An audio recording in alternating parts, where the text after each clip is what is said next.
Main মুখ নহয় জানো আৰু মেইন সাৰ্ভিস ৰোড কিটাবে ই-ৰিক্সাবোৰ একদম মুখৰ হৈ যায় আপোনালোকৰ চাইডৰ অকমান পিছলৈ পঠিয়াইছে আমি এতিয়ালৈকে হয় বাইদেউ অনেসা বাইদেউ নাই গম খাই দিও আছে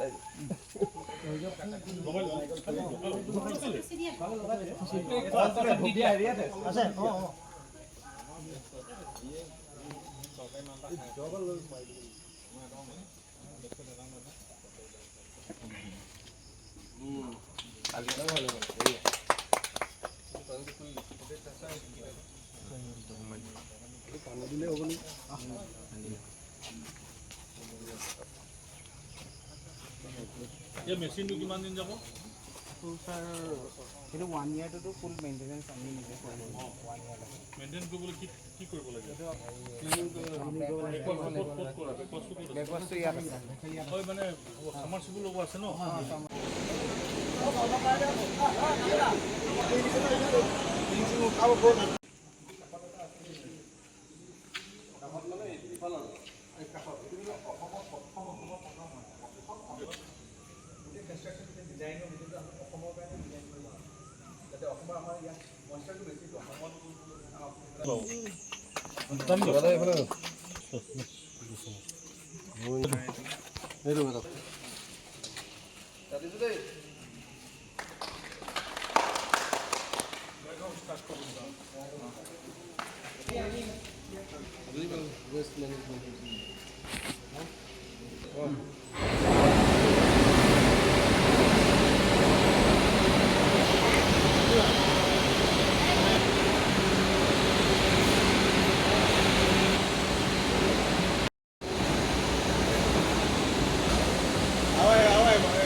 চেণ্ডেল টেণ্ডেল খোলো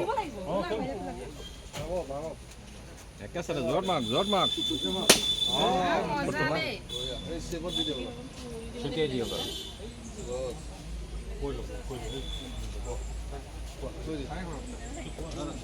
কি হয় আমাৰ দেৰগাঁও নগৰৰ কাৰণে এইটো এটা বিশুদ্ধ মাছৰ খোৱা পানী ব্যৱহাৰ দিছে স্থাপন কৰা হৈছে ইয়াৰ জৰিয়তে আমি আপোনাৰ ইয়াতে ঠাণ্ডা পানী আৰু গৰম পানী দুটাই পাব আৰু দেৰগাঁৱত যিহেতু ইয়াত বিভিন্ন ধৰণৰ অনুষ্ঠান হৈ থাকে ৰাইজৰ সমাগম হয় আৰু সেই ক্ষেত্ৰত মই ভাবোঁ যিমানখিনি আমাৰ দেৰগাঁও ৰাইজ উপকৃত হ'ব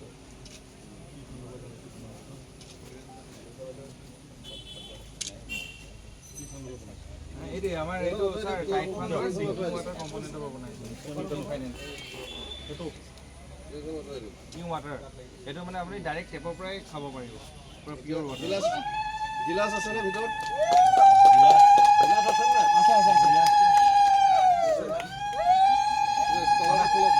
ৰাজা ৰাজা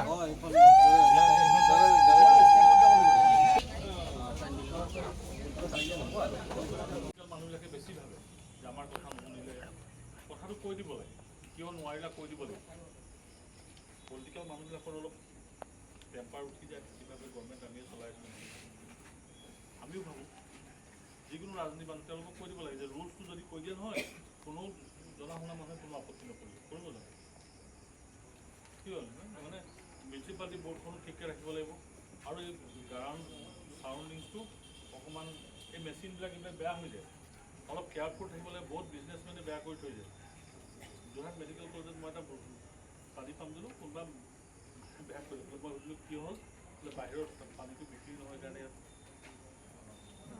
এনেকুৱাও থাকিব পাৰে এই চুটি কেয়াৰফুল সেইকাৰণে কোনো চাব লাগে এতিয়া CCTV আছেনে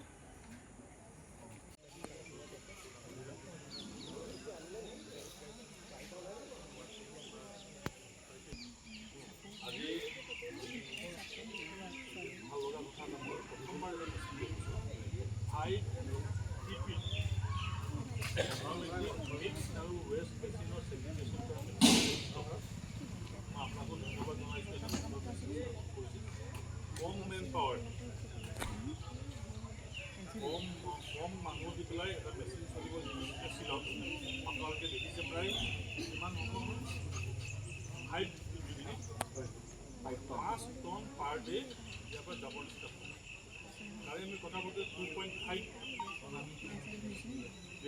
1.5 টন পাৰ ডে, 1 টন মানে এদিনত 2.5 টন তেখেতসকলে ইতিমধ্যে নিষ্কাশন কৰিছে।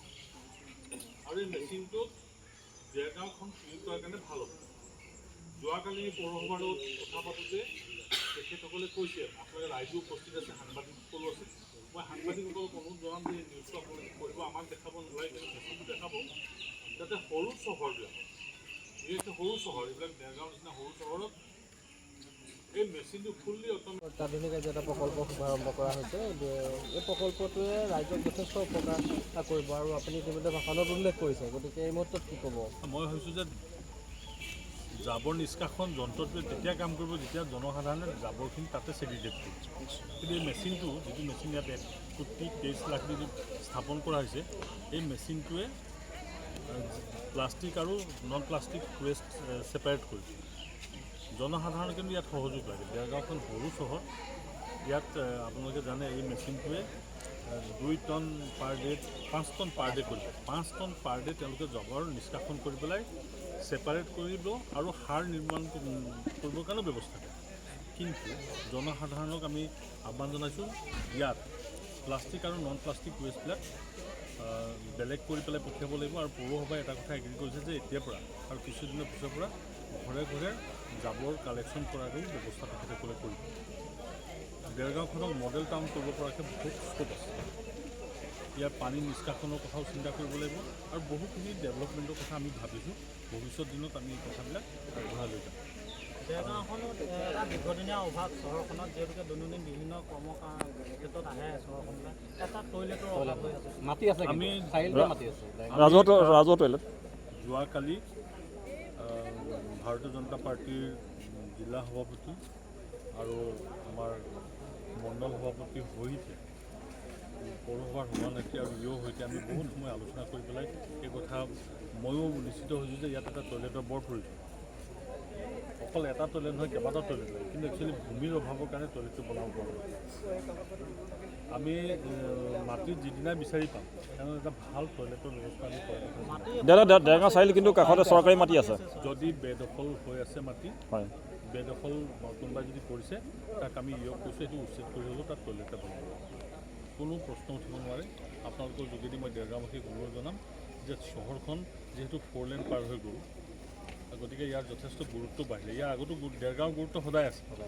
লাচিত বৰফুকন পুলিচ একাডেমি হ'ল, ইয়াত গৃহমন্ত্ৰী আহিলে আৰু কিছুদিনৰ পিছত প্ৰধানমন্ত্ৰী ওচৰে পাজৰে ক'ৰবাত আহিব, নুমলীগড়লৈ তেখেত আহিব 8 তাৰিখে। মই ভাবোঁ যে যদি চব ঠিকে থাকে বোধহয় ইয়াতো প্ৰভাৱিত কৰিব। গতিকে দেৰগাঁওখনক আপোনালোকে ৰাইজৰ সহযোগত ভাল ধৰণে সজাই তুলিবৰ কাৰণে মই আহ্বান জনাইছোঁ। খোৱাপানীৰ প্ৰকল্প স্থাপন কৰিছে, এই প্ৰকল্পটোৰ সন্দৰ্ভত কওকচোন আৰু আপোনালোকৰ কোন প্ৰতিষ্ঠানৰ ফালৰ পৰা কৰিছে? দেৰগাঁও পৌৰসভাৰ উদ্যোগত ৰেডিয়েন ইঞ্জিনিয়াৰিং কোম্পানী, যোনটো কোম্পানীয়ে সদৌ অসমত নিজৰ কামৰ যোগেদি সুখ্যাতি অৰ্জন কৰিবলৈ সক্ষম হৈছে। আমি কেইবা জেগাতো এনেকুৱা খোৱাপানী বিশুদ্ধ প্ৰকল্প নিৰ্মাণ কৰিছোঁ আৰু দেৰগাঁৱতো আমি 2 জেগাত এইটো প্ৰকল্প নিৰ্মাণ কৰিবলৈ সক্ষম হৈছোঁ। তাৰ কাৰণে মই ভাবিছোঁ আমাৰ দেৰগাঁওবাসীৰ ৰাইজ বহুতো উপকৃত হ'ব। কাৰণ আজিকালি গৰমৰ দিনত কিছুমান সাধাৰণ শ্ৰেণীৰ মানুহে এগিলাচ পানী, ঠাণ্ডা পানী বিচাৰি খাবৰ কাৰণে হাহাকাৰ কৰিবলগীয়া হয়। কিন্তু আমাৰ ইয়াত মানে তেনেকুৱা এটা সুবিধা আছে, যোনে এগিলাচ ঠাণ্ডা পানী খাব পাৰে। ইয়াত আমাৰ কুল ৱাটাৰ ব্যৱস্থা আছে, হট ৱাটাৰ ব্যৱস্থা আছে গৰম ঠাণ্ডা দিনৰ কাৰণে, নানা ধৰণৰ ব্যৱস্থা। এইটো আৰু ইয়াত চবতছে ভাল কথাটো হ'ল এইটো পূৰা বিনামূলীয়া, ইয়াত কোনো পইচা নালাগে। তেনেকুৱা ধৰণে মানে পৌৰসভাই নিৰ্মাণ কৰে। মই এটাই ক'ব খোজোঁ যে সমূহ ৰাইজে নিজৰ ঘৰৰ অনুষ্ঠান বা প্ৰকল্প বুলি চিকুণকৈ ব্যৱহাৰ কৰি ৰখাটোৱে তেওঁলোকৰ নিজৰ কৰ্তব্য। এইটো কিমান ইয়াতে অনুদান কিমান আছে ইয়াতে জানে নেকি? অনুদানটোৰ বিষয়ে মই আপোনালোকক স্পষ্ট ক'ব নোৱাৰিম বাৰু এতিয়া, সেইটো বিষয়ে মই নাজানিম। ঠিক আছে। ৰেডিয়েন ইঞ্জিনিয়াৰিং কোম্পানী, যোৰহাটৰ হয় অনুষ্ঠানটো। কোম্পানীটো মই তাৰ ৱৰ্কশ্বপ মেনেজাৰ হয়। ঠিক আছে। হয়। সমষ্টিৰ মাননীয় সাংসদ কামাখ্যা চৰণেৰে উপস্থিতি আমি দেৰগাঁৱত এটা জাবৰ নিষ্কাশন প্ৰকল্প উন্মোচন কৰা হ'ল। এই প্ৰকল্পটোৰ জৰিয়তে দেৰগাঁওখনক যাতে আমি প্লাষ্টিক মুক্ত কৰিব পাৰোঁ আৰু দেৰগাঁওখনক ভৱিষ্যতে যাতে এখন পৰিষ্কাৰ পৰিচ্ছন্ন নগৰ হিচাপে পৰিণত কৰিব পাৰোঁ। আৰু দেৰগাঁওবাসী ৰাইজৰ সকলোৰে মোৰ অনুৰোধ, তেওঁলোকৰ সহায় সহযোগিতাত আমি দেৰগাঁওখনত এখন পৰিষ্কাৰমুক্ত নগৰ হিচাপে ভৱিষ্যতে যাতে উপনীত কৰিব পাৰে। কিমান টকা ব্যয় সাপেক্ষে এই প্ৰকল্পটো নিৰ্মাণ কৰা হৈছে আৰু কিমান দিন লাগিব? 1,23,00,000 টকা ব্যয় হৈছে বাইদেউ প্ৰকল্পটো। আৰু কিমান আচলতে মই অহাৰ আগতেই সেইটো হৈ গৈছিলে, সেইকাৰণে মই টেকনিকেল কথা মই ইমান বেছি নাজানো। এই প্ৰকল্পটোৰ পৰা আমাৰ কি কি সুবিধা হ'ব বুলি ক'লে? প্ৰকল্পটোৰ পৰা আমি দেৰগাঁওখনক প্লাষ্টিক মুক্ত কৰিব পাৰিম। জাবৰ জোঁথৰৰ পৰা আমি এটা মানে তিতা এটা শুকান জাবৰ, সেইটো আমি দুভাগ কৰি পেলাই পৃথকীকৰণ কৰা হ'ব তাত। আৰু সেই বিষয়ে টেকনিকেল মই ইমান জ্ঞান নাই মোৰ। মানে জনাইছোঁ সেই আমাৰ কেঁচা সামগ্ৰীসমূহৰ পৰা সাৰ আদি বিভিন্ন সামগ্ৰী তৈয়াৰ হ'ব আৰু যিবোৰ প্লাষ্টিকজাত সামগ্ৰী সেই সামগ্ৰীসমূহৰ পৰা প্লাষ্টিক বৰ্ড, প্লাষ্টিক ইটা আদি বিভিন্ন সামগ্ৰী তৈয়াৰ হ'ব। আপুনি কাৰ্যভাৰ গ্ৰহণ কৰাৰ পিছতে আপুনি কৈছিলে যে আমি স্বচ্ছ আৰু নিকাভাৱে যিকোনো কাম কৰি যাম। আপোনাৰ কাৰ্যকালৰ পৰা বৰ্তমানলৈ কেনেধৰণৰ কাম কৰিলে দেৰগাঁও পৌৰসভা কওকচোন অকণমান। মোৰ কাৰ্যকালত মই প্ৰতিটো ৱাৰ্ডতে এটা ৰাস্তা দিলোঁ। বহুত দিন হোৱা নাই মোৰ কাৰ্যকাল। তাৰপিছতে আমি দেৰগাঁও শ্মশানৰ ঘাটটো উন্নত কৰিবৰ কাৰণে আমাৰ এষ্টিমেট বনাই থকা হৈছে। তাতে ডাম্পিং গ্ৰাউণ্ডৰ যিটো ৰাস্তা আছিলে জাবৰ জোঁথৰ নিয়া আমাৰ দিগদাৰ হয়, সেই ৰাস্তাটো কৰা হ'ল। পাৰ্কখন খুলিবৰ কাৰণে বহুত দিন পাৰ্কখন পৰি আছিলে, পাৰ্কখনক আমি খুলিবৰ কাৰণে আজি এসপ্তাহৰ ভিতৰত সেইখন খোলা হ'ব। আৰু কিছুমান কাম আছে আমাৰ যিবোৰ এষ্টিমেট তৈয়াৰ হৈ আছে। আৰু আমি আপোনাৰ লগত কথোপকথন হওঁতে আপুনি প্ৰতিশ্ৰুতি দিছিলে যে দেৰগাঁও নগৰখনত এটা টয়লেট খুব সোনকালে আপোনাৰ নেতৃত্বত হ'ব। তো কিমান কাম আগবাঢ়িছে বা কেনেকুৱা কিবা কি ক'ব? আচলতে টয়লেটটো আমি তাত বনাবলৈ লৈছিলোঁ। মাটিৰ আমাৰ অকণমান গণ্ডগোল হৈ আছে। 4 আলিতে মাটি এটুকুৰা আছে বুলি আমি গম পাইছিলোঁ, কিন্তু সেই মাটি টুকুৰা আমাক SDC বাইদেৱে উলিয়াই দিব নোৱাৰাৰ কাৰণে আমি যিটো টয়লেট আহিছিলে সেই টয়লেটটো CDC অফিচত দিলোঁ। নেক্সট আমি কালি আমাৰ সাংসদ কামাখ্যা তাছা ডাঙৰীয়া আহিছিলে আৰু আমাৰ SDC বাইদেউৰ লগত আলোচনা কৰি পেলাই সেই জেগাডোখৰ